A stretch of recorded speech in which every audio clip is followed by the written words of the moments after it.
성공 시작, 실패 끝, 행복 시작, 불행 끝. 여러분들 확실하게 이제 실패를 마무리하고 성공만 이루어질 수 있도록 실력을 갖추고 있죠. 그렇게 돼갈 거예요. 그래서 더욱더 자신감을 가지고 힘차게 나가시면 돼요. 자, 형벌론 하게 되면은 먼저 형사 제재에는 크게 형벌하고 보완처분이 있다 하는 것은 좀 구분해서 기본적으로 좀 알아둘 필요가 있어요. 그래서 형벌 하게 되면은 지금 현행 형법에서 9종류의 형벌을 제도하고 있는데 그 9종류의 그 형벌 이것을 침해되거나 박탈하는 법익을 기준으로 해서 크게 생명형인 사형과 자유형인 징역금고 구류, 그리고 명예형이라고도 부르고 자격형이라고도 부르는 자격 상실과 자격 정지, 재산형으로는 벌금, 과료, 몰수가 있다 하는 거예요. 그래서 그러한 그 기초적인 개념은 직접 그 시험에 그 출제될 내용은 아니니까 기본적으로만 이해를 해주시면 되겠어요. 그 다음에 형벌제도의 그 변천사에 대해서는 한 문제로 출제가 될 수가 있으니까 형벌제도는 진화 발전해온 그 단계에 따라서 복수시대가 가장 오래된 거죠. 응보시대, 고대국가가 제대로 성립되기 이전 단계라고 할 수 있어요. 무한하게 복수를 가하던 그런 시기. 그리고 고대국가 설립 이후에 이제 왕호 권력을 독점하면서 엄격한 그 형벌을 집행했던 그런 그 시기가 유화 또는 억제 시대다. 그리고 18세기 와서 이제 교육적 개선 시대, 이것은 이제 형사정책의 역사와 관련해서는 고존주의 범죄학이 정립되는 그런 그 시기다. 이렇게 볼 수 있어요. 그리고 과학적 처우 시대, 그게 되면 19세기 후반에 실중주의 범죄학이 체계화되던 그런 그 시기가 과학적 처우 시대다. 그래서 교육적 개선 시대부터 이제 근대적인 형사 사법 제도가 만들어진 그런 그 시기라고 할 수 있어요. 그리고 현대 와서는 수용자나 범죄자의 인권 보장도 중시하는 사회적 권리 보장 시대로 발전해 왔다. 그래서 여기에서는 이렇게 그 순서를 바꾸는 내용 정도로 출제가 될 수 있어요. 그래서 그러한 그 시대별로 어떤 그 특징이 있는가 하는 것을 이해를 하도록 하고, 그 다음에 형법 이론하게 되면 크게 범죄 이론하고 형벌 이론으로 나눌 수 있는데, 범죄 이론은 객관주의 범죄 이론, 이것이 이제 행위 중심의 그런 입장이다. 그래서 행위 중심의 그런 사상에 의해서 범죄 이론을 제시하는 것이 고존주의 범죄 학파다. 그래서 자유의사론 내지 비결정론을 전제로 하는 고전 학파가 객관주의 범죄 이론에 해당이 된다. 이렇게 이해를 하도록 하고, 그 다음에 주관주의 범죄 이론 하게 되면 실중주의 바탕을 둔 그런 입장이에요. 그래서 행위자 중심의 그 사상이고, 행위자를 중심으로 한다는 것은 바로 행위자의 그런 위험성의 정도가 어느 정도인가, 그리고 행위자에게는 어떤 생물학적, 심리학적, 사회적인 그런 그 특성이 있는가, 이런 것들을 주관적으로 파악하는 데 중점을 둔다 하는 거예요. 그래서 주관주의 범죄 이론, 행위자 중심 사상은 실중주의 범죄 이론에 해당이 된다 하는 정도로 이해를 해주시면 되겠어요. 그래서 특히 이제 그 주관주의 범죄 이론에 있어서는 특별 예방주의, 특별 예방주의가 나오면 항상 일반 예방주의하고 대비시키라 했어요. 그리고 처우의 개별화주의, 일반 예방주의나 응보주의를 강조할 때에는 처우의 개별화가 인정될 수 없어요. 각 범죄인의 그런 주관적인 특성에 따라서 각각 다르게 형벌을 적용해야 된다. 교화 개선 방법을 다르게 적용해야 된다 하는 것이 처우의 개별화주의다 하는 거죠. 그 다음에 형벌 이론 하게 되면은 응보형주의. 그래서 응보형주의는 형벌 그 자체가 목적이기 때문에 범죄가 있으면 반드시 그에 상한 처벌을 해야 된다 하고 보기 때문에 절대설에 해당이 된다. 범죄가 있으면은 뭐 예방 효과가 있건 없건, 사회에 도움이 되건 도움이 되지 않건 무조건 그 해악에 상한 만큼 처벌이 이루어져야 된다. 그래서 그 절대설이라고 한다는 건, 그래서 이는 형벌의 목적에 관한 이론이 아니라 형벌의 본질에 관한 이론이라고 할 수 있다 하는 것 특징이죠. 그 다음에 목적형주의 하게 되면 이제 이 형벌은 아무런 목적이 없이 그냥 무조건 그 해악 끼친 만큼 거기에 상하는 형벌을 보복적으로 가야 되는 것이 아니라 사회에 도움이 되는 어떤 목적을 추구해야 된다. 그래서 사회에 도움이 되는 목적, 그것이 예방이죠. 그래서 일반 예방에 초점을 맞추는 일반 예방주의와 일반 예방주의를 공리주의 형벌 이론 또는 억제 이론이라고도 부른다 하는 거죠. 억제 이론 하게 되면 디터런스 시어리 해가지고 현대 고전주의 이론 내지 신고전주의 이론으로서 공부를 했었죠. 그리고 일반 예방하게 되면 소극적 일반 예방은 겁을 주어가지고 형벌을 애고해가지고 또는 집행해가지고 겁을 주는 것을 유아효과라고 그래요. 유아효과를 통해서 범죄를 범하지 못하도록 억제시키는 거, 이것이 소극적 일반 예방이죠. 그런데 적극적 일반 예방은 오늘날 충시되는데 인간으로 하여금 규범 의식을 적극적으로 내면화시켜 가지고 법을 준수하도록 하는 거, 이것이 적극적 일반 예방이다.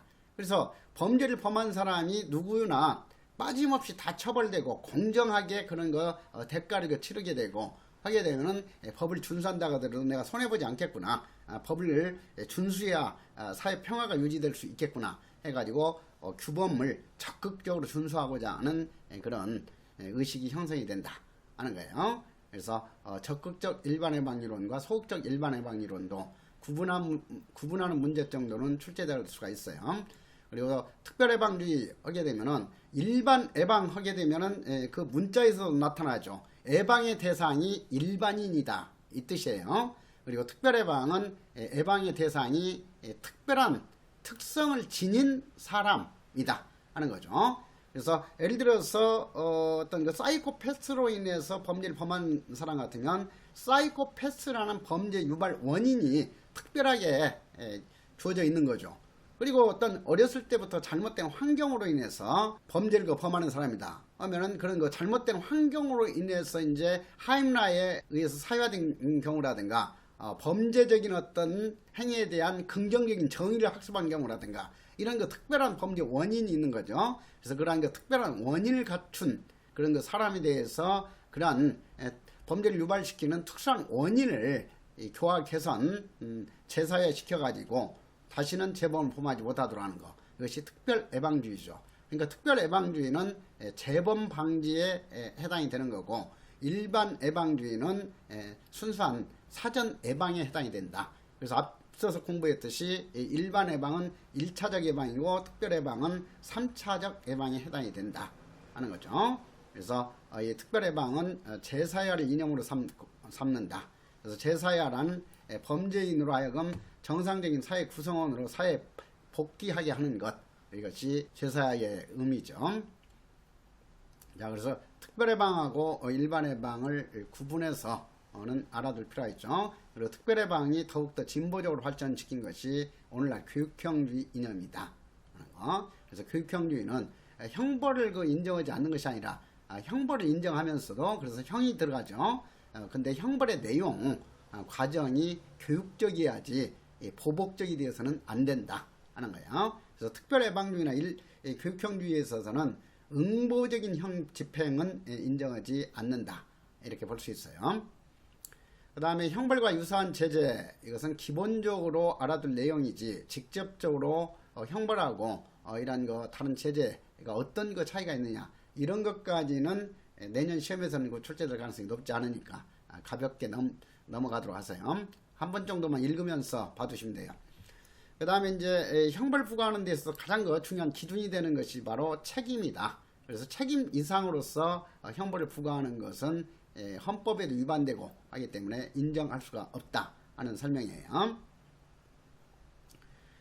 그리고 구체적으로 이제 형벌의 종류와 무겁고 가벼운 무거울 중자, 가벼울 경자, 경중 어떤 형벌이 보다 더 무거운 형벌이고 어떤 형벌이 보다 가벼운 형벌인가 하는 설명이죠. 그래서 현행 형법에 있어서는 9종의 형벌을 규정하고 있고 법익을 기준으로 해서 4가지로 구분하게 되면 아까 생명형, 자유형, 명예형 내지 자격형 그리고 재산형으로 구분할 수 있다.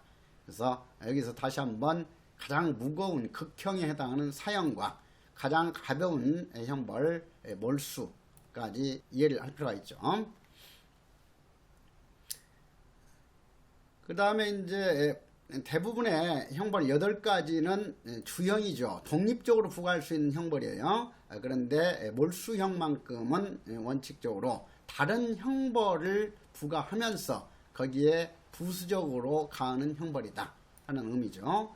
몰수는 부가형이고 나머지는 주형이다.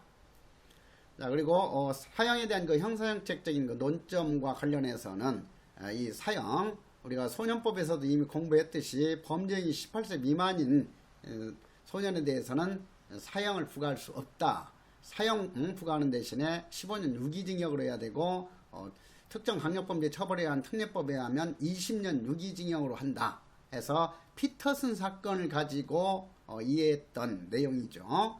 그래서 범죄 행위 시 18세 미만이기 때문에 범죄 행위 시 18세인 소년에 대해서는 사형이 인정이 된다. 그래서 소년법상 사형은 인정하고 있지 않다 하면 틀린다고 그랬어요.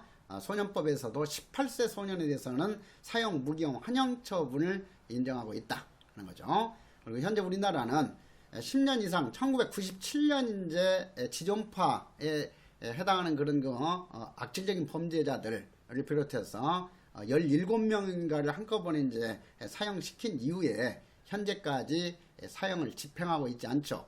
그래서 10년 이상 사형 집행하지 않는 국가는 실질적 사형 폐지 국가로 분류가 되기 때문에 우리나라는 유엔이나 국제사면위원회 기준으로 볼 때 실질적인 사형 폐지 국가에 해당이 된다.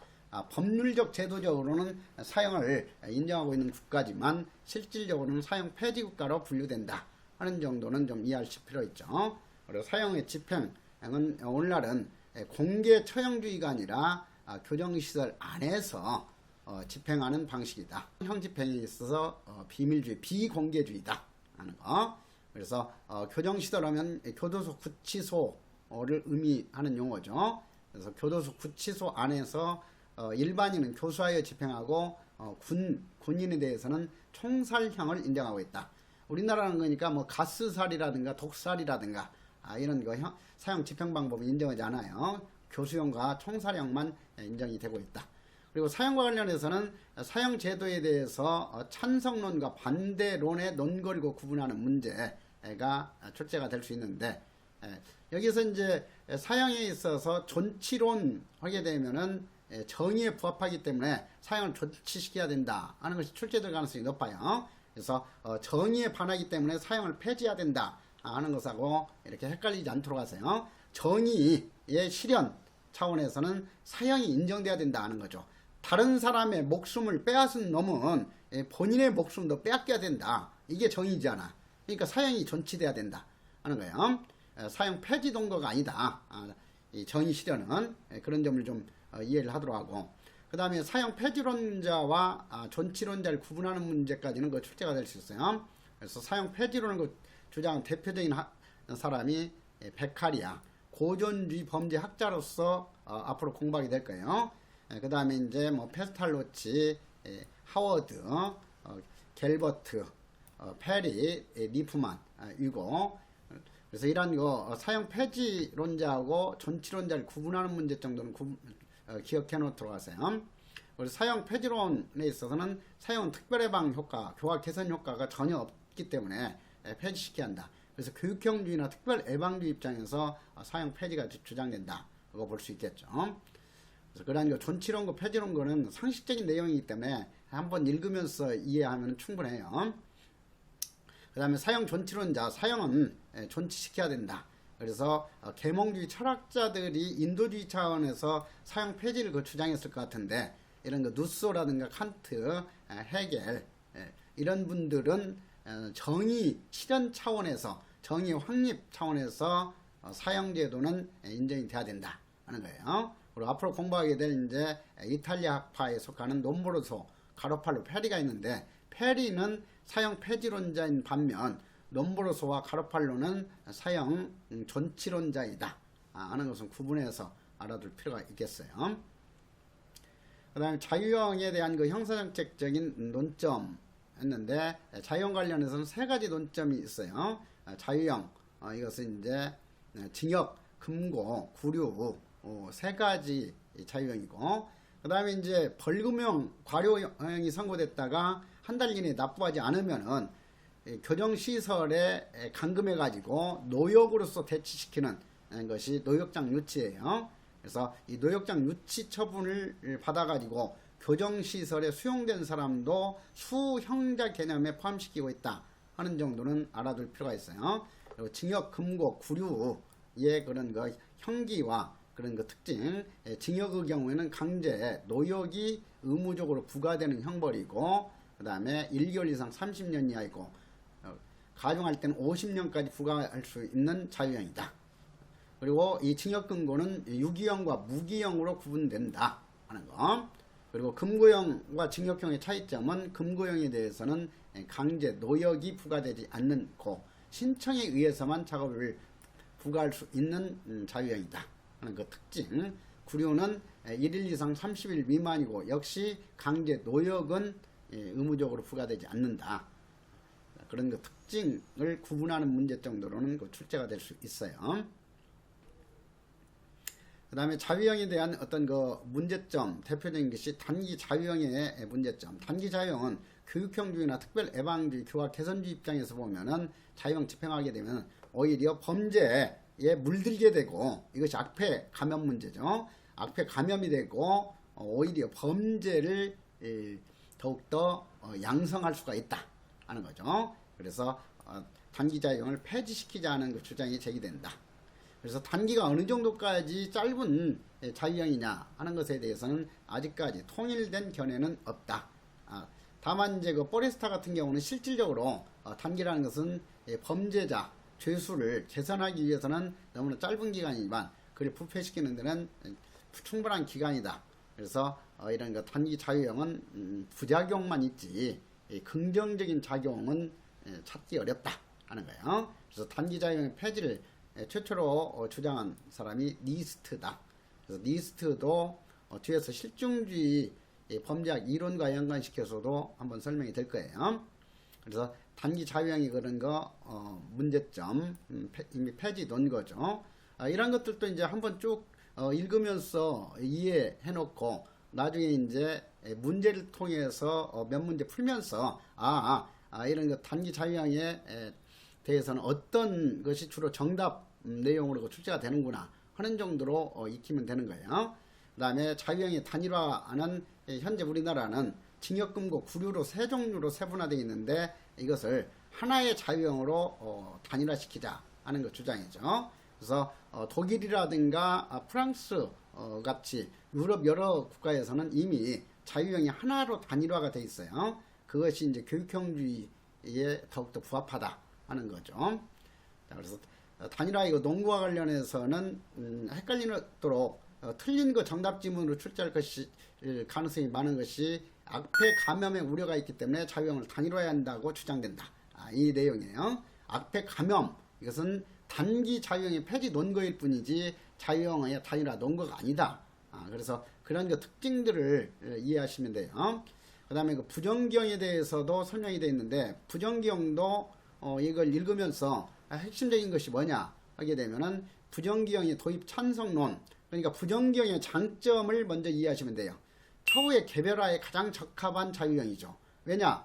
교화 개선이 되는 순간 이제 석방시켜주는 거죠. 근데 비슷한 그 범죄를 범했다가 하더라도 교화 개선이 느리게 되면은 장기까지 가가지고 이제 석방을 시켜주는 거고, 교화 개선이 빠르면 빠른 만큼 그 사람은 빨리 석방되고, 느리면 느린 만큼 늦게 석방되고 하는 거예요. 그렇기 때문에 그 상태에 따라서, 교화 개선 상태에 따라서 각각 다르게 그 처우가 이루어지죠. 그래서 처우의 개별화 실현에 적합한 자유형이다 하는 것은 그런 측면에서 이해를 하시면 되겠어요. 그리고 사회 방위에도 유리한 형벌이다. 재범 위험성이 있으면 석방해주지 않고 계속 이렇게 형기가 늘어나게 되죠. 그렇기 때문에 사회 방위에 도움이 되는 형벌이다. 그리고 범죄자에 대해서 유아 효과도 나타나겠다. 뭐 부수적으로는 이런 것을 좀 이해하시면 되는데, 다시 한번 부정기형을 장점을 강조하는 것이 도입 찬성론이겠죠. 그래서 부정기형은 교화 개선에 적합하고 처우의 개별화에 바람직하고 그리고 사회 방위에도 유리하기 때문에 도입해야 된다 하는 거죠. 그 다음에 반대론, 부정경에 대해서 반대론은 부정경 제도는 책임주의에 반한다 하는 것이 가장 큰 문제점이죠. 책임 이상으로 형기가 장기화될 수 있기 때문에 그래요. 그래서 우리나라의 경우에는 이 부정경은 소년법에서만 규정하고 있지 성인범에 대해서는 부정경은 전혀 인정하지 않는다. 다만 이제 성인에 대해서도 이 가석방 제도가 인정이 되기 때문에 가석방의 실질적인 그런 거 효과를 생각한다면은 가석방 제도는 상대적 부정경의 효과를 나타낼 수 있는 제도다 하는 거예요. 그래서 다시 한번 우리나라에 있어서 부정경 소년법에서만 규정하고 있기 때문에 소년법 60조 1항은 특히 출제 빈도가 높은 조문으로 다시 한번 복습해야죠. 그래서 부정경 그리고 이 부정경 하게 되면은 교재에도 설명되어 있듯이 이 절대적 부정경 하게 되면은 단순히 그냥 징역에 처한다 이렇게만 해가지고 이 형 집행의 어떤 범위조차 예측할 수 없도록 되어 있어요. 그래서 이 절대적 부정경은 전혀 예측할 수 없는 자유이기 때문에 조형 법정주의에 반한다 하는 것이 세계적인 통일된 견해예요. 그래서 절대적 부정경은 전 세계적으로 어느 국가에서도 채택하고 있지 않다. 우리나라에 있어서도 소년법에서 이미 공부했듯이 장기와 단기의 범위를 정해가지고 부정경을 선고하도록 하고 있죠. 그러니까 범위를 정하기 때문에 아무리 오래 집행된다 하더라도 장기가 되면 석방된다 하는 것을 알 수가 있는 거죠. 그래서 범위로서 예측 가능하기 때문에 이 상대적 부정경은 죄형 법정주의에 반하지 않는다가 출제가 돼요. 그래서 상대적 부정경은 죄형 법정주의에 반하지 않고 절대적 부정경만 죄형 법정주의에 반한다 하는 거. 그래서 이런 부정경 도입 반대론 하게 되면 부정경 제도의 그런 단점을 이해하면 충분해요. 그래서 부정경 제도 그렇게 이해하고 그 다음에 자유형 집행에 있어서 가석방 제도 우리 형법에서도 가석방 규정을 두고 있죠. 그래서 가석방 제도는 일반 해방이 아니라 항상 시험에 있어서는 일반 해방하고 특별 해방을 뒤바꾸는 함정 문제가 자주 출제된다 했어요. 그래서 가석방 제도는 특별 해방주의 바탕을 두고 있는 것이지 일반 해방주의 바탕을 두는 게 아니다.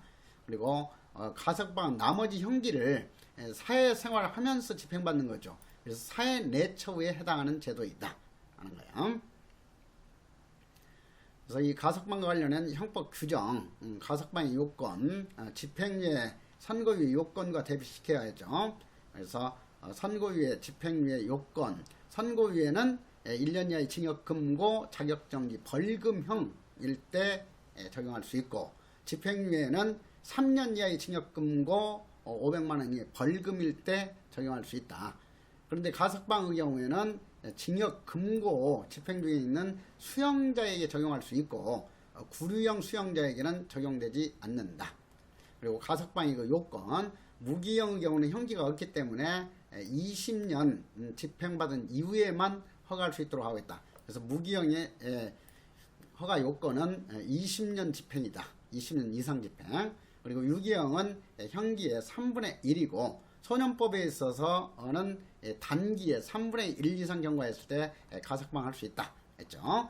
가석방은 보호관찰 심사위원회나 가석방 심사위원회의 적부심사를 거쳐서 최종적으로 법무부 장관이 허가하는 처분이기 때문에 행정처분이지 법원에서 결정하는 사법처분이 아니다 하는 거죠. 그래서 그러한 그 성질을 이해하도록 하고 그 다음에 이제 가석방 시에도 원칙적으로 보호관찰이 부과되도록 되어 있죠. 가석방된 자는 가석방 기간 중 보호관찰을 받는다이지 가석방된 자에게는 보호관찰을 명할 수 있다가 아니죠. 명할 수 있다라고 의무적으로 보호관찰 부과하도록 규정한 것이 선고유예 집행유예이고 가석방은 필요적 보호관찰 부과로 규정하고 있다. 다만 가석방 시에도 반드시 보호관찰을 부과해야 되는 것은 아니다. 왜냐하면 단서에 가석방을 허가한 행정관청이 필요가 없다고 인정할 때는 애적으로는 가석방 시에도 보호관찰을 부과하지 않고 면제해 줄 수가 있다 하는 것. 그래서 그런 점을 좀 주의하도록 가석방된 자에게는 반드시 보호관찰을 부과해야 된다 하면 잘 속아요. 그 다음에 가석방의 실효죠. 가석방 시켜준 것이 실효되는 것. 그래서 실효는 선고유예의 실효가 있었고 집행유예 실효가 있었고 그리고 이어서 가석방의 실효까지 이렇게 구분해서 그 요건 파악을 해야 되겠죠. 이 가석방의 그 실효는 집행유예 실효하고 비슷하게 요건을 규정하고 있어요. 그래서 집행유예 경우에도 집행유예 기간 중 고의로 금고 이상의 형이 확정됐을 때 효력을 잃는다 이렇게 되어 있었어요. 그런데 이제 그 가석방도 역시 이 가석방 기간 중 고의로 지은 죄로 금고 이상의 형을 선고받아 그 판결이 확정됐을 때 효력을 잃는다 하는 거죠. 그래서 1심에서 금고 이상의 형이 선고됐다가 하더라도 항소하게 되면은 가석방은 실효되지 않아요. 최종적으로 이제 대법원에서 확정됐을 때 가석방 된 자에 대해서 가석방 효과가 없어져 버리기 때문에 곧바로 나머지 가석방 대상자의 나머지 형기가 그대로 집행된다 하는 거죠. 그리고 강조했듯이 준수사항을 위반했을 때는 의무적 취소 사유이지 필요적 취소 사유가 아니다 했어요. 그런데 선고유예의 경우에는 실효 규정만 있고 취소 규정이 없었고 집행유예의 경우에는 실효와 취소 두 가지 규정이 있는데 집행유예의 취소는 필요적 취소가 있었으나 이 가석방의 취소는 오로지 의무적 취소만 인정이 되고 있다. 필요적 취소는 인정되지 않는다. 그런 그 특징을 그렇게 대비시켜서 구분할 필요가 있죠. 그리고 가석방의 효과는 아까 OX 핵심 체크에서도 다시 한번 정리를 했어요. 면제로 보는 것이 아니라 집행 종료로 본다. 그리고 가석방이 실효되거나 취소된 경우에는 가석방 중의 일수는 형기에는 전혀 산입되지 아니한다 하는 거예요. 그리고 여러분들은 교정학 시험이 아니고 형사형책 시험이기 때문에 가석방제 관리 규정에서는 세부적으로 출제되지는 않아요. 그래서 한번 읽으면서 어떤 의미를 지니고 있는가 이걸 좀 이해할 필요가 있어요. 그래서 가석방된 자는 원칙적으로 보호관찰을 받는다 이렇게 되기 때문에 원칙적으로 보호관찰을 받는 가석방된 사람은 바로 보호관찰 등에 관한 법률에 따라서 여러분들의 감시 감독을 받는 거야. 보호관찰 대상자니까. 그런데 이제 예외적으로 이 가석방 시에 보호관찰이 면제된 그런 가석방자에 대해서는 경찰 관서장의 관리 감독을 받도록 하고 있어요. 그래서 이 보호관찰 대상자가 아닌 가석방자에 대해서 적용되는 규정이 가석방자 관리 규정이다 하는 거예요. 그래서 그 차이점을 구분해서 이해를 하면 되겠고, 그리고 가석방된 자의 경우에도 이제 앞으로 보호관찰 등에 관한 법률에서 공부하겠지만은 보호관찰 대상자처럼 주거지를 이전하거나 1개월 이상 국내 여행을 하려고 하는 경우에는 여러분들에게 신고하는 것이 아니라 이 가석방 시에 보호관찰이 면제된 사람이기 때문에 경찰 관세 장에게 신고하도록 하고 있다. 그런데 이제 원칙적으로 가석방 되면서 보호관찰이 부과된 사람은 이렇게 주거지를 이전했을 때나 1개월 이상 국내 여행을 하려고 했을 때는 보호관찰관에게 신고해야 된다 하는 점에서 차이가 있을 거예요. 그리고 외국으로 이주하거나 여행할 때도 역시 경찰관서의 장에게 신고하도록 하고 있다. 이 신고를 허가로 바꾸는 문제가 함정 패턴으로 출제될 수 있어요. 신고냐 허가냐. 그래서 나중에 이제 전자장치 부착법이라든가 성충동 약물 치료법에서는 그 대상자가 7일 이상 여행하고자 할 때는 미리 보호관찰관의 허가를 받아야 한다 이렇게 되어 있어요. 그렇지만은 일반적인 보호관찰 등에 관한 법률상의 보호관찰 대상자나 사회봉사명령 대상자, 수강명령 대상자는 보호관찰 등에 관한 법률에 의하면은 1개월 이상 국내에 여행하고자 할 때는 미리 보호관찰관에게 신고해야 한다지 보호관찰관의 허가를 받아야 된다가 아니다 하는 점에서 이런 것이 이제 문제 만들기가 쉬워요. 그래서 그런 점을 좀 알아두도록 하고, 그 다음에 재산형 하게 되면 벌금, 과료, 몰수가 있는데 벌금과 과료는 앞에서 살펴봤듯이 주형이지만 몰수는 부가형의 성질을 지녔다는 점에서 차이가 있다.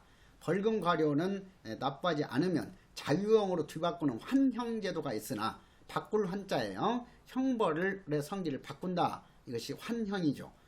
그러나 몰수의 경우에는 이 환형제도가 적용되지 않는다 하는 점에서도 차이가 있다 하는 설명이에요.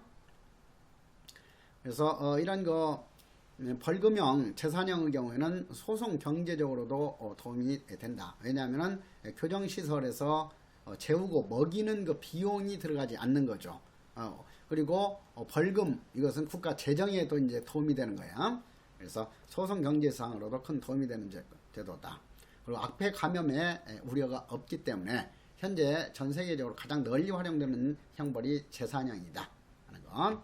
그래서 재산형과 관련해서는 벌금과 가려는 금액에 의해서 기본적으로 차이가 있죠. 벌금은 5만원 이상이고, 그 다음에 선고유예와 집행유예의 대상이 되지만, 가료는 2,000원 이상 5만원 미만으로서 시효기간에 있어서도 이 벌금은 5년이 시효기간인데, 가료는 시효기간이 1년이다 하는 것. 그리고 선고유예나 집행유예가 인정되지 않는다는 점에서 과료는 특성이 있다. 그리고 우리나라 벌금형제도 하게 되면은 그 벌금 대상자의 재산 정도는 고려하지 않고 오로지 이 범죄의 책임, 죄질을 기준으로 해서 액수가 부과되는 총액벌금형제도다. 총액벌금형제도에 대비되는 것이 일수벌금형제도다. 일수벌금형제도는 재산비례벌금형제도예요. 그런데 우리나라에서는 아직까지는 재산비례벌금형제도인 일수벌금형제도는 채택되지 않고 있다.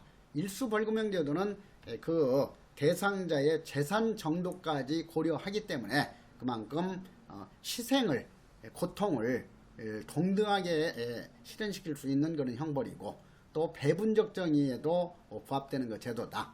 그리고 책임에 따라서 이제 일수를 정하기 때문에 책임주의를 실현시킬 수도 있다. 그래서 앞으로 이 일수벌금형제도 하게 되면은 그런 그 책임주의에 반한다는 비판이 있다가 정답 지문으로 출제될 가능성이 많기 때문에 미리서 그것을 언급했어요. 그래서 뒤에서 다시 한번 해당 부분에서 밑줄 그으면서 강조를 할게요.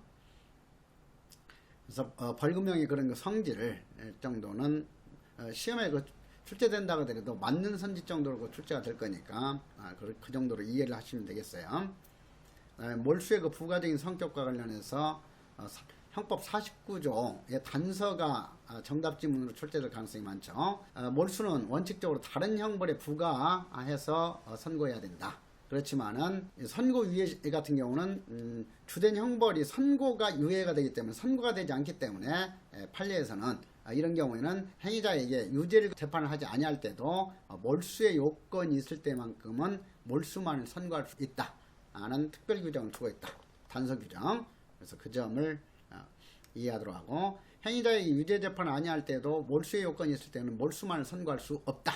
이렇게 바꾸는 문제가 출제되죠. 그러니까 이것도 역시 OX 핵심 정리 위주로 이렇게 정리를 하게 되면 거기에서 이제 구체적으로 거기에서 이 제시되어 있는 OX 그 선지는 실제 시험에서도 거의 유사하게 출제가 될 거예요. 그래서 이렇게 좀 범위를 넓혀가지고 추상적으로 공부하는 것보다는 이 기본 이론 부분 가지고는 먼저 확실히 이해를 해놓고 구체적으로 시험에 출제될 수 있는 그런 핵심 내용은 OX 핵심 체크나 그리고 기출문제의 선지와 해설을 통해서 집중적으로 정리하는 것이 효과적이다 하는 것을 다시 한번 말씀드려요.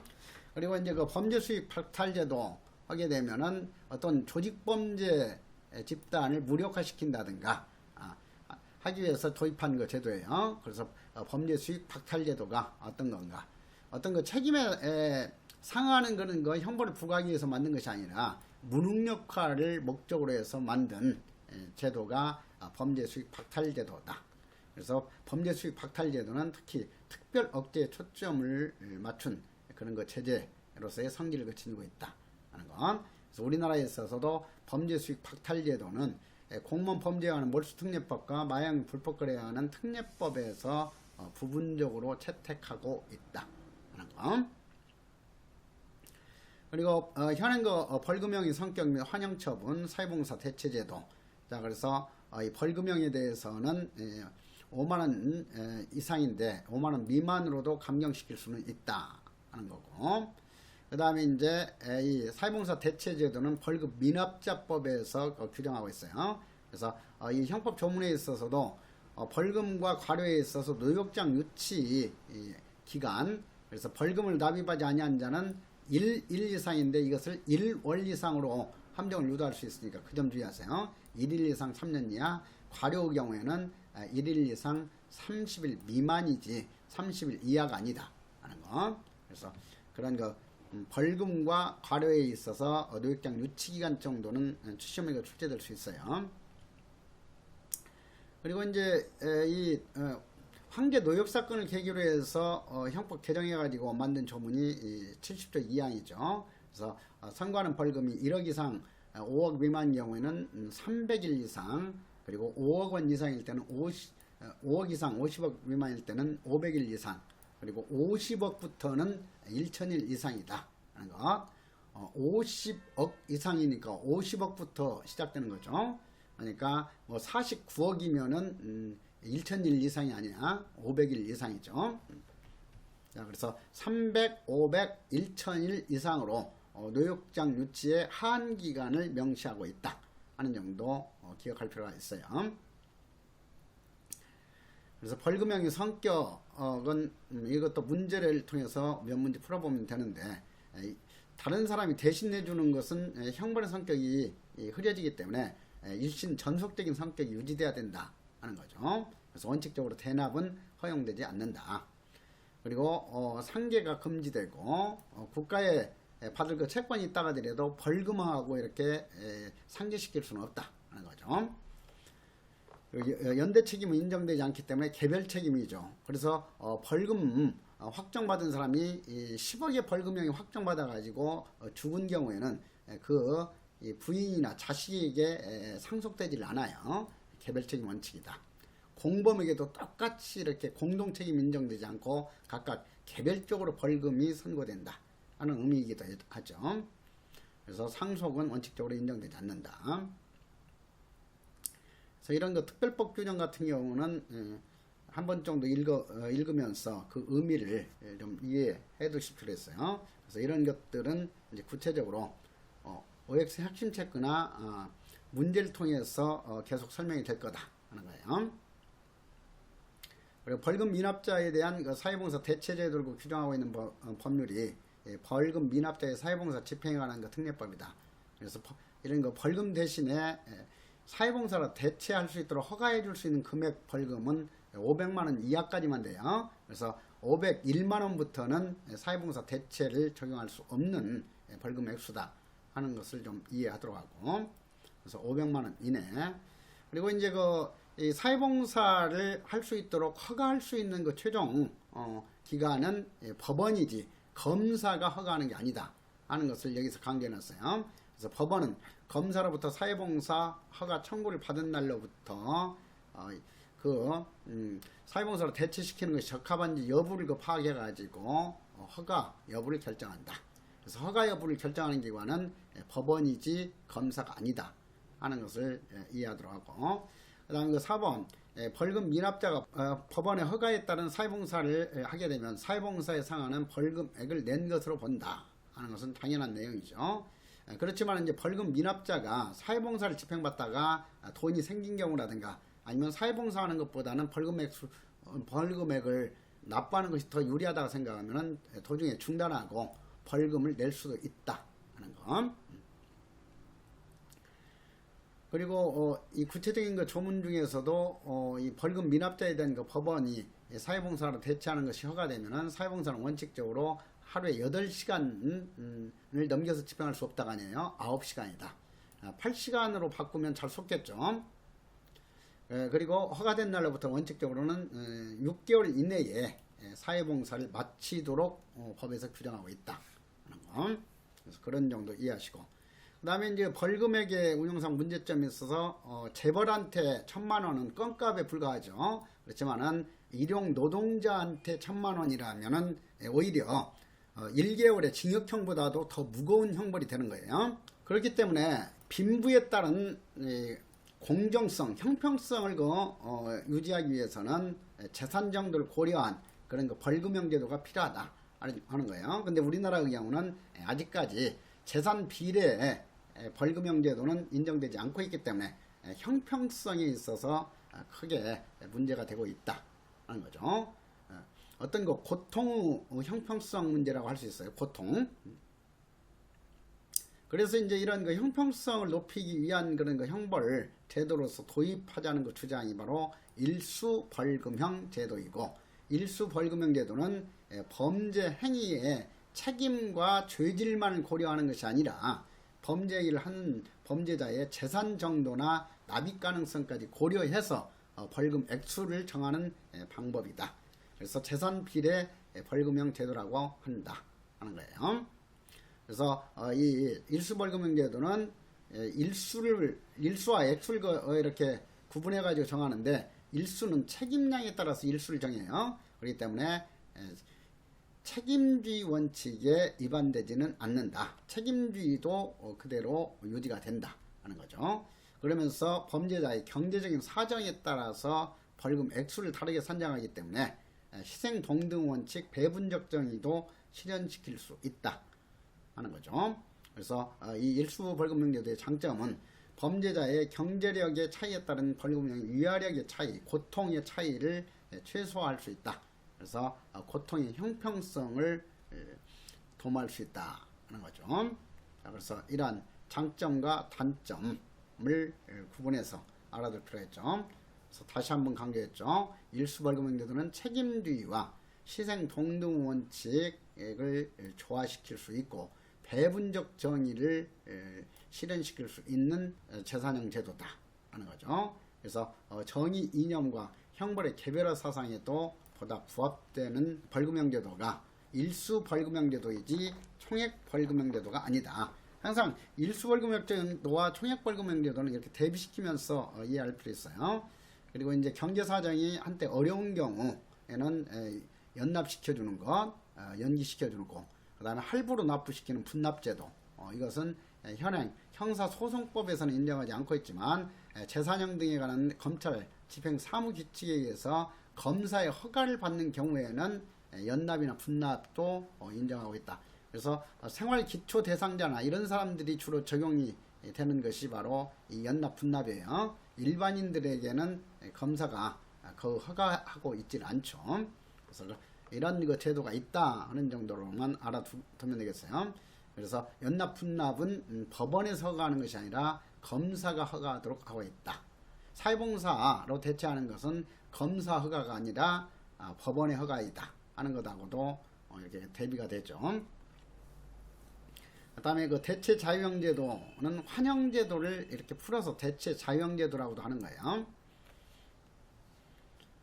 그래서 환형 제도와 일수벌금형 제도를 결합시켰을 때 대체 자유형 제도는 일수벌금형 제도와 결합하게 되면 불법과 책임을 상하는 형벌로서의 의미를 갖게 되지만은 이 총액벌금형 제도에 있어서는 공정성, 형평성이 실현되지 않는다 하는 거. 그러한 점을 이해하도록 하고, 그 다음에 그 명예형제도 같은 경우도 형사행정 시험에서는 그렇게 출제 비중이 높지 않죠. 그래서 이 명예형제도는 자격형제도와 관련해서는 자격형에는 두 가지 종류가 있다. 자격정지하고 그 다음에 자격상실이다 하는 거예요. 그래서 자격상실과 자격정지. 자격상실은 별도로 자격상실을 선고해가지고 발생되는 효과가 아니에요. 사형, 무기징역, 무기금고가 확정이 되면 자동적으로 일정한 자격이 없어져 버리죠. 자격상실. 그래서 당연히 상실되는 그런 효과이기 때문에 자격상실은 당연상실제도만 인정되지 별도로 선고해서 효력을 나타내게 하는 제도는 없다 하는 거예요. 근데 자격정지의 경우는 당연정지, 즉 1년 이상의 징역, 금고 집행받을 때는 뭐 선거권도 이렇게 정지되고 하죠. 그래서 이러한 것이 당연정지예요. 그리고 별도로 이제 1년 이상 15년 이하의 범위에서 자격정지를 별도로 선고할 수도 있다 하는 건, 따라서 자격정지는 당연정지도 있고 선고정지도 있다. 자, 선고정지를 여기서 다시 한번 구체적으로 설명하고 있죠. 당연정지가 아니라 선고정지. 그래서 선고정지의 그 기간, 정지기간 범위는 1월 이상 15년 이하가 아니고 1년 이상 15년 이하다. 이것은 징역 금고의 그 기간하고 헷갈리도록 출제하겠죠. 그래서 유기징역 유기금고는 1월 이상 30년 이하이고 가중할 때는 50년까지 선고할 수 있다 하는 거하다고 착각해서는 안 돼요. 그리고 이제 자격정지의 그 기산점이 헷갈릴 수가 있는데, 자격정지 한 가지만 이렇게 선고했을 때 모든 그 형벌은 원칙적으로 확정된 날로부터 계산 시작하는 거예요. 계산 시작한다는 뜻이 기산이죠. 그래서 자격정지에 대해서 자격정지 10년에 처한다 이렇게 선고했을 때는 확정된 날로부터 그 10년 계산 들어간다 이 뜻이에요. 그런데 병과하는 경우에 예를 들면 징역 3년에 자격정지 5년에 처한다 이렇게 하게 되면은 만약에 징역 3년 동안에는 당연히 일정한 자격이 정지가 되죠. 당연 정지가 돼요.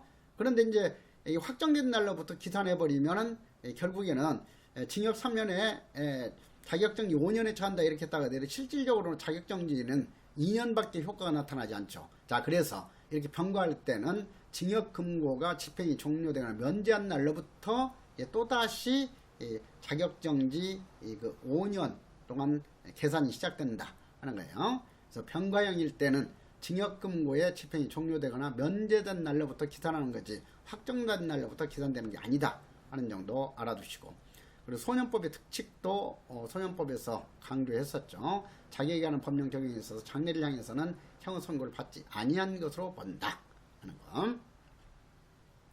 이렇게 해서 이제 형벌론도 역시 바로 이어서 그런 OX 핵심 체크 하고 기출문제까지 좀 같이 연결해서 풀도록 하세요. 그리고 바로 이어서 이제 제 5장으로 넘어가도록 할게요.